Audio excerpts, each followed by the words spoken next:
John Williams.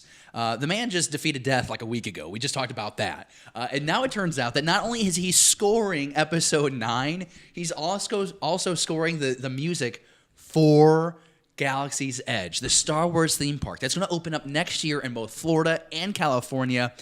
So when we're talking about legacy here, because we know that we have like the Harry Potter land and we have like the Indiana Jones part of like MGM or whatever that's called now, there's multiple ways you're always going to consume his music, and that's his legacy. Mm-hmm. But this is like, to me, this is like a cherry on top. Like, he's done all these great movies. His music now lives on in the theme parks, and of course, it would make sense that you would think you'd have that original music playing through the park, but its own unique score. That's to me like, that's just like awesome. Entertainment Weekly actually broke this story. I want to say it was it today? I think it was yesterday that it broke. Anthony Breznican with Entertainment Weekly had the story, and it says, the legendary composer John Williams will provide that original score for visitors to hear within the attractions of the Star Wars-themed land of Galaxy's Edge, opening park next year. And again, this was their exclusive, so no one else has this. But there is a video online. We'll have the article and the link down below, where its video will be playing. It's an aerial of the alien world of Batuu. You'll have, which is currently under construction. And there's like a 2-minute video where you get to listen to it. We wanted to air the video and the music with you right now, but copyright infringement. We just didn't want to go there. Lego is really, and Disney, they just didn't give me one claim on a video last week. They gave me 26. But it's okay. We get to still keep the video. We just don't get the monetization, which is totally fine. We just wanted to share the series with you. That was a side tangent. Guys, oh my gosh, this music is awesome. David, holy crap. You love scores and you love John Williams. I am super stoked about this. I've listened to this like 18 times in the last day since this has been released. Which makes sense because it's only a 2-minute snippet. So yeah. Right. So you can do that. You hear so many familiar songs within this 2 minutes, though. He somehow figured out a way to tie all of the major themes together for all of the major characters, for all of the different movies, while it still sounds original and it still sounds Star Wars.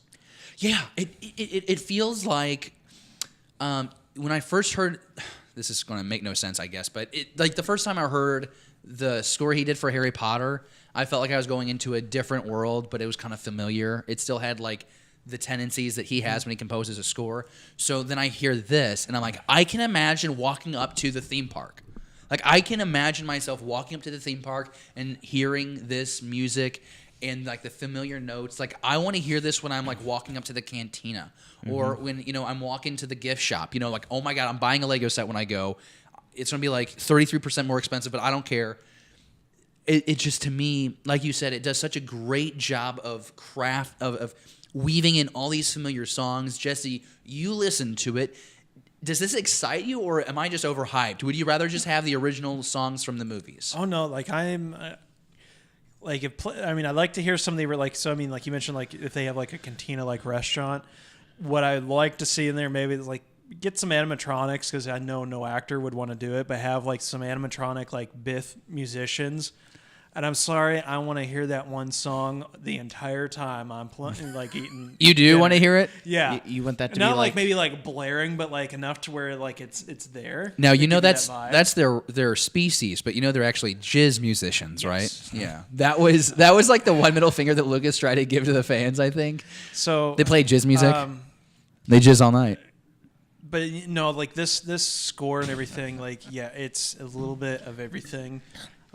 It's everything you could imagine and never knew that you wanted. Do you think that when you think of the theme parks, because they're both the same, but are you more likely to go to the Florida one or the California one? I've been to, my family took a family vacation when I was just a kid, and it was right after they opened Animal Kingdom. Okay.